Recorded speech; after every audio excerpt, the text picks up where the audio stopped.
భరద్వాజ్ గారు ఇప్పుడు మనకి రాజా సాబ్ నుంచి ఒక అప్డేట్ అందుతుంది. అది ఏంటి షూటింగ్ స్టార్ట్ అవుతుందా? లేకపోతే పబ్లిసిటీ చేస్తున్నారా? ఏంటి పరిస్థితి అనేది డిస్కషన్. అంటే షూటింగ్ కంటే కూడా రిలీజ్ డేట్ చెప్పేశారు వాళ్ళు. 9th వేసారుగా. సంక్రాంతి బరిలో దిగుతున్నాడు రాజాసాబ్ అని చెప్పేశారు. అవును, సంక్రాంతి పనులు రాజా సాబ్. అంటే 4 నెలలు టైం ఉంది.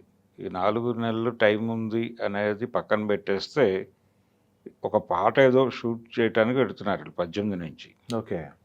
అయితే ఎవరితో షూట్ అవుతుంది? నిధి అగర్వాల్ ఉంది సినిమాలో. అలాగే ఇంకొక క్యారెక్టర్ అవును, ఇంకో క్యారెక్టర్ ఉంది. ఇంకొక హీరోయిన్ ఉంది. ముగ్గురు అన్నారుగా హీరోయిన్లో.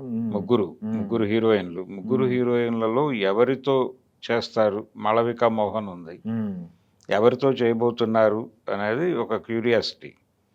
ఏదేమైనా కానీ దాదాపుగా షూటింగ్ కంప్లీట్ అయిపోతుంది ఈ పాటతో అన్న మాట వినిపిస్తోంది. ఈ పాట తర్వాత ఏమన్నా ఉంటే ప్యాచ్ వర్క్ ఉంటే ఉండొచ్చు.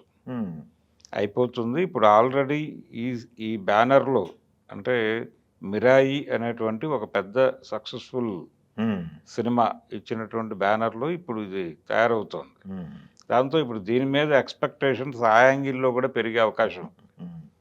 అంటే విశ్వప్రసాద్ గారి దగ్గర నుంచి పాన్ ఇండియాని అడ్రస్ చేస్తున్నటువంటి 2 సినిమాలు ఒకే టైంలో రావటం అనేది కూడా ఒక విచిత్రమైనటువంటి సందర్భమే.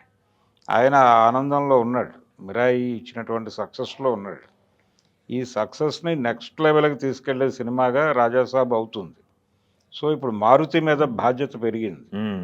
కరెక్షన్ మెకానిజం ఇవన్నీ చూసుకోవాలి. ఇప్పుడు సెటరైట్ చేసుకుని మిరాయికి మించినటువంటి మిరాయి *3 అనేది వేసుకోవాల్సిన అవసరం ఉంది ఆయన. అవును, ప్రభాస్ ఇమేజ్ని బట్టి. అవును. కాబట్టి సో ఇది ఆ మేరకు బర్డెన్ పెరుగుతుంది అతని మీద.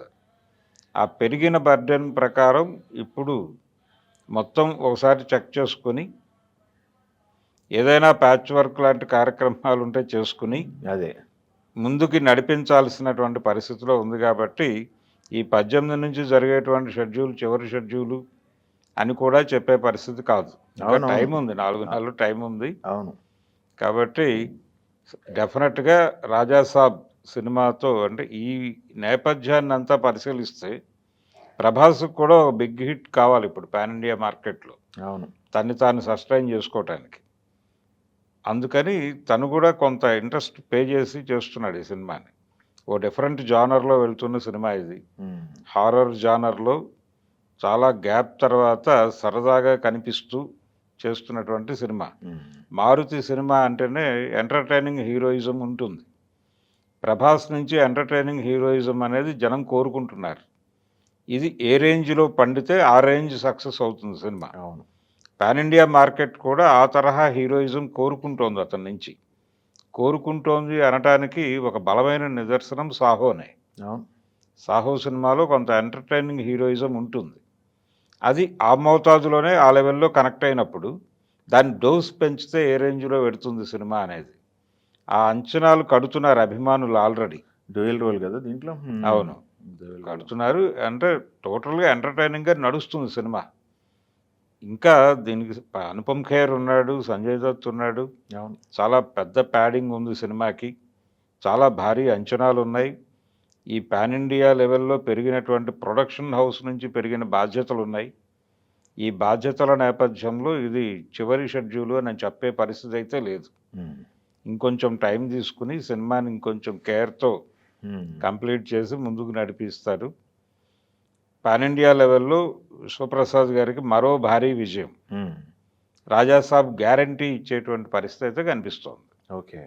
ప్రభాస్ ఫ్యాన్స్ కూడా ఈగర్లీ వెయిట్ చేస్తున్నారు. Eagerly waiting. అలాగే సలా తర్వాత వస్తుంది సినిమా కదా. ఆయన బర్త్డే సందర్భంగా అంటే ప్రమోషనల్ యాక్టివిటీ ఎప్పుడు మొదలవుతుంది అనే చర్చ ఒకటి జరుగుతోంది.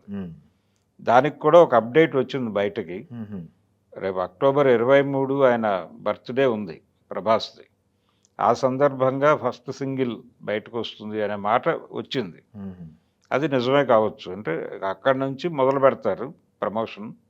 అక్టోబర్ నుంచి మొదలు పెడితే ఆ 3 నెలలు నెమ్మదిగా మూడ్ క్రియేట్ చేసి ఆ మూడ్లో జనవరి 9వ తారీఖు సినిమా సంక్రాంతికి మెగాస్టార్ సినిమాతో పోటీ పడుతూ రిలీజ్ అవుతోంది. ఓకే, చూద్దాం. Thank you.